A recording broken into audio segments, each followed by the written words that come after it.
Okay, so let's start from the beginning.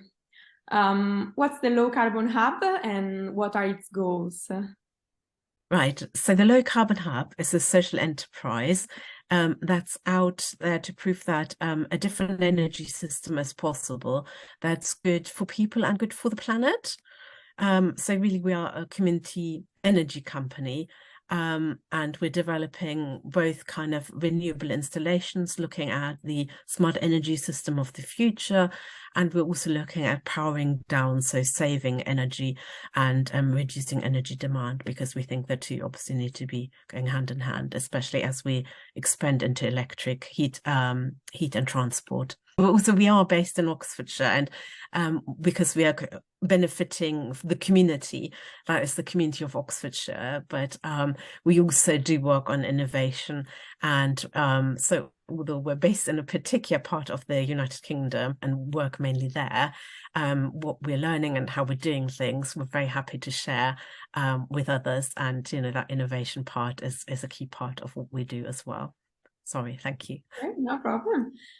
So can we say that Oxfordshire is energetic, renewable energetic community, something like that? We are developing, trying to develop these communities in Italy, but the path is quite long still. But yes, kind of associations of citizens trying to produce and consume renewable energy. Yes, I think you could say that, even though we're not even, what we, I think, would say is we're looking at an even smaller community level. So Oxfordshire is like, you know, it's 600,000 residents, I think, and a number of, you know, obviously Oxford's the largest city. Then there's a number of market towns, obviously lots of villages, and in England, you know, villages are kind of like they're kind of organized in parishes, like with parish councils. So there's over 300 parishes in Oxfordshire. So and the Low Carbon Hub has as its members, on the one side, one part of the Low Carbon Hub has member investors that help us fund the renewable installations and the work that we do.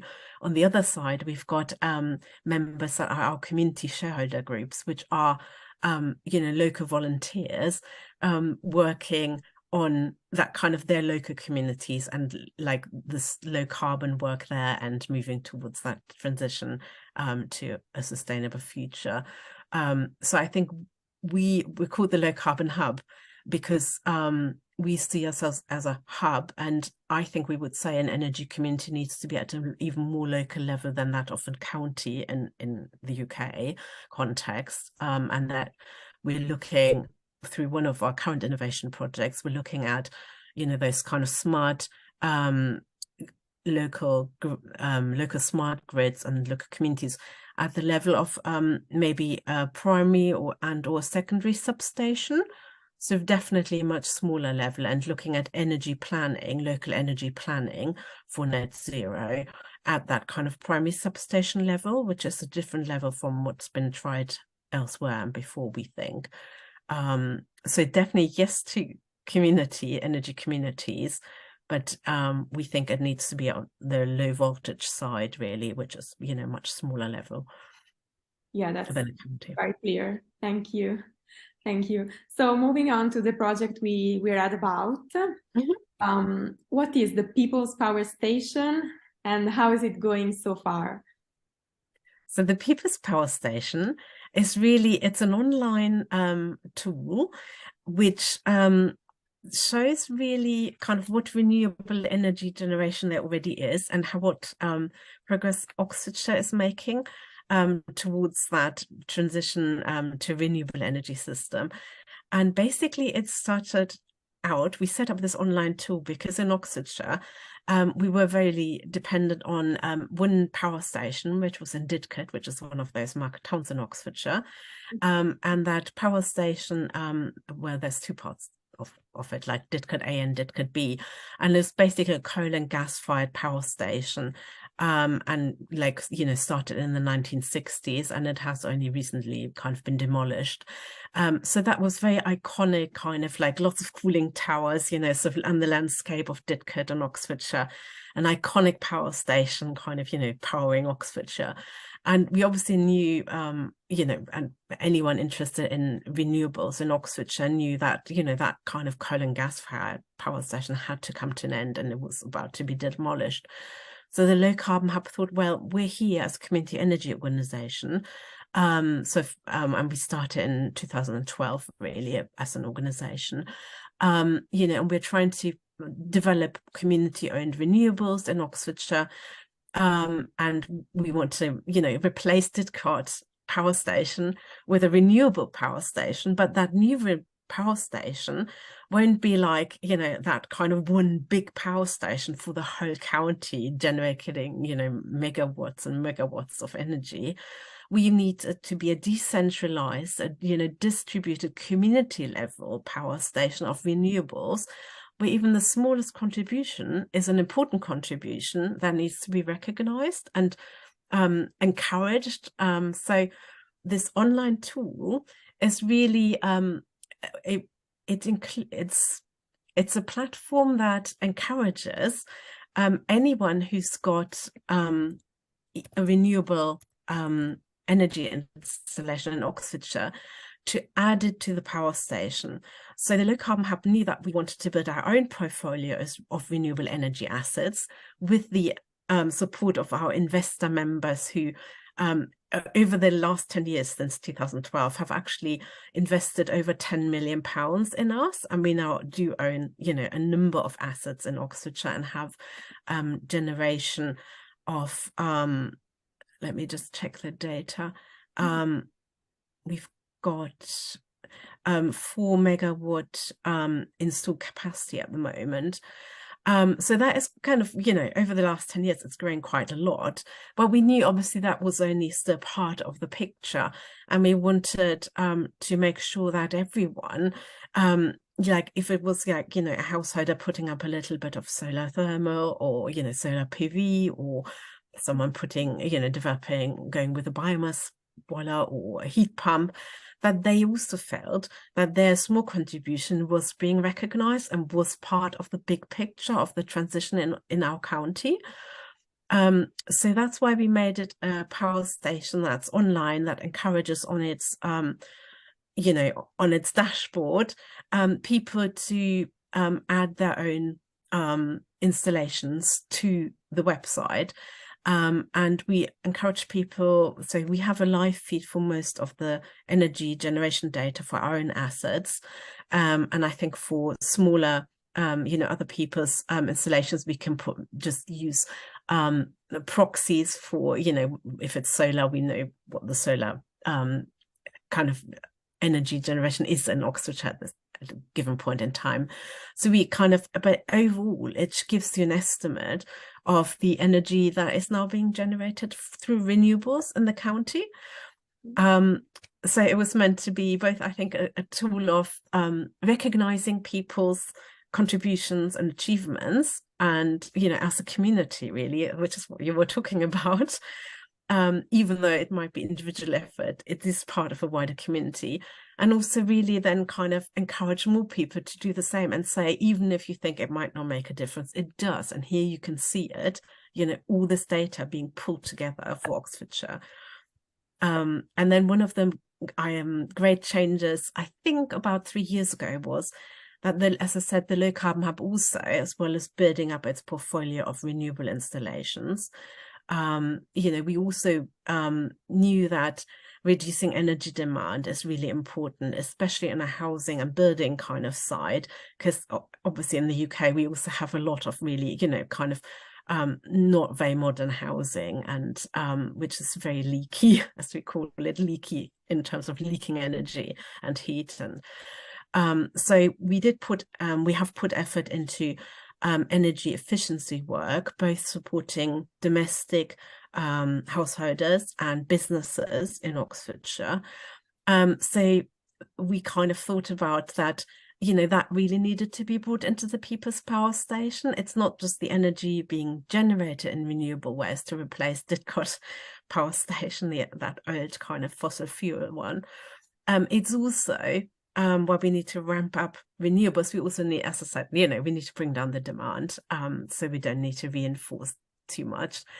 So how kind of basically developed another side to the people's power station, so people could also input where they were making energy efficiency measures and reducing their demand, as that other side to the coin of that kind of transition and the future energy system. So now that's part of it as well. And I think that was the last kind of, you know, major kind of overhaul and change to this sort of both to the actual you know, virtual platform and also to the concept behind it, really. That's a really inspiring project, really. Yes, and to be honest, I'm not taking credit. It's our social impact director, Saskia Huggins, whose idea it is and who's really running the project. It's just she didn't have time at this point, you know, just too busy. So I said, I think I understand why we're doing this. I can tell them. But it's Saskia who needs to take the credit for this. Oh, you are working there too, so. I know, but just supporting. And you mentioned that you're working on a 2.0 version of the project, right? Yeah. Is it too early to talk about it, or can you give us to be honest, the problem there is that even though it's called People's Power Station 2, it is actually really quite a different concept, and it's not meant to replace this.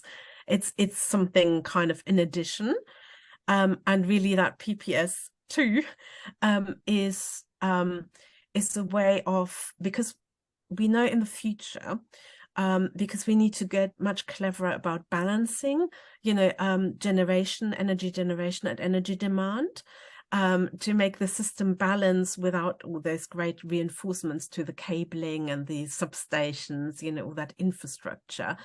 I said, we think the low voltage network and kind of balancing that and being smart about how we use the infrastructure at that level will be really important. So we have started work through one of these innovation programs, looking at how can we control smaller distributed energy resources. They're called DERs, like, you know, sort of our solar installations, which, you know, are maybe I think, is it 50? They're not big. They're, you know, on school roof and business roofs, you know, they're not obviously as small as domestic, but they're not absolutely gigantic, most of them. We do have a couple of major, like one major ground mount and one hydro, but most of our assets are quite small. So the People's Power Station 2 is a way of controlling those assets, so that when we move to that smart, flexible, and partly, you know, or a lot automated energy system where there's energy is being traded and capacity is being traded, that we can take part in those markets easily and without too much manual effort. So we could schedule, you know, certain parameters where, you know, we can either turn down generation at a certain site or up generation, or if we also have a battery on one site as one of our trials, or we can, you know, when we charge the battery, when we discharge it, so the People's Power Station is there to hook up assets, generally, you know, storage, renewables, and link them kind of to those new emerging energy markets, and with these auctions about different services, so we can bid in and then just like deliver the services that we bid in for to these energy markets. Does that make sense? But it is quite really different. It's just kind of, we're trialing, obviously, this new tool with our own assets, and learning huge amounts doing that, as we're working with the distribution network distribution system operator, so like Scottish and Southern Energy. So, you know, it's not just us, it's kind of linked with a lot of important stakeholders. So we're learning, but the idea is that if it does work, you know, we want this again to be something that other people can either hook up to or, you know, kind of buy off us, or, you know, it's not just something for us, it's about how will the system of the future possibly work, and how will it work best, and how will it work best again for the people and the planet, which is kind of, you know, our key kind of motto. Yeah, one last question, which is more general and regards people and the planet. Yes, oh good. According to you, which is the key for an inclusive energy transition? And is this crisis, sorry, accelerating it or a kind of slowing it down? I mean, as part of again this innovation project that's called Local Energy Oxfordshire, again Saskia has developed an ethical framework. So we obviously believe everyone needs to be able to play an active part in the energy transition, or as active in part as they wish.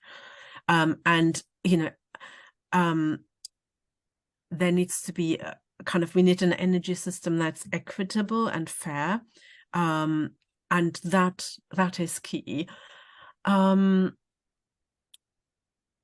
don't really, I think in the sense the energy crisis is, I think if there is a positive, it is that more people are becoming really aware of energy and learning more about how the system works at the moment. And I think might become much more prepared to really engage and look for, you know, how it could be made better and improved as we go forward in the future. I think that is a good thing. As Low Carbon Hub, we are doing some work on energy advice at the moment, because we do know that, you know, we are kind of working on the longer term, but we know that this winter is really important, and, you know, will be very difficult, I think, you know, clearly in the UK as well as everywhere else. So we are helping people with advice and support, and supporting our community groups to support local people in their communities as much as we can. But that is, you know, that's that very short-term response, and then the medium-term innovation work, and then the long-term, you know, bigger changes where we're also lobbying and inputting, you know, our learning experience into the British kind of policy kind of world and regulatory world as well. So because a lot of it obviously is also down to the regulators of the energy system.